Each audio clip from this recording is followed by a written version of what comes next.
ఓం నమో వెంకటేశ్వర నమః. ఆత్రేయపురం మండలం వాడపల్లి గ్రామంలో వేయించేస్తున్న స్వయంభూ శ్రీ వెంకటేశ్వర స్వామి దేవస్థానం ఈ రోజున శనివారం సందర్భంగా వేగుజాము నుంచి వేలాదిగా భక్తులందరూ కూడా గోదావరి స్నానం ఆచరించి మొక్కుబడులు తీర్చుకుని మరి పటిష్టమైన క్యూ లైన్లో స్వామివారిని శీఘ్రంగా దర్శించుకోవడం జరిగింది. వీరందరికీ కూడా ఉచిత పులిహార ప్రసాదంగా ఇవ్వడం జరిగింది. అలాగే వీరందరికీ కూడా మరి స్వామివారి నిత్యాన్నదాన పథకంలో ఉచితంగా భోజన వసతి కూడా ఏర్పాటు చేయడం జరిగింది. సుమారుగా ఈ రోజున మరి 53 లక్షల పైబడి ఆదాయంగా రావడం జరిగింది ఇప్పటి వరకు.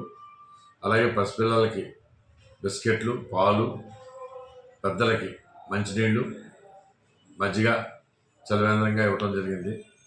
ఓం నమో వెంకటేశాయ. ఓం నమో వెంకటేశాయ. శ్రీభూ సమేత శ్రీ వెంకటేశ్వర స్వామి వారి దివ్యక్షేత్రం కోనసీమ జిల్లా ఆత్రేయపురం మండలం వాడపల్లి గ్రామం. 7 శనివారాల వెంకన్న దర్శనం, 7 జన్మల పుణ్యబలం.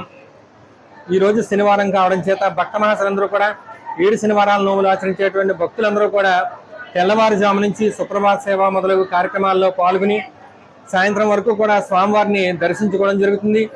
7 శనివారాలు వరుసగా దర్శించుకుని స్వామివారి యొక్క అష్టోత్తరం పూజ కానీ కళ్యాణం కార్యక్రమం కానీ జరిపించుకున్నట్లయితే తప్పనిసరిగా స్వామి యొక్క అనుగ్రహంతో మన మనోభీష్టాలన్నీ కూడా నెరవేరడం జరుగుతుంది. కాబట్టి భక్తులందరూ కూడా అధిక సంఖ్యలో దర్శించుకుని తరించినారు.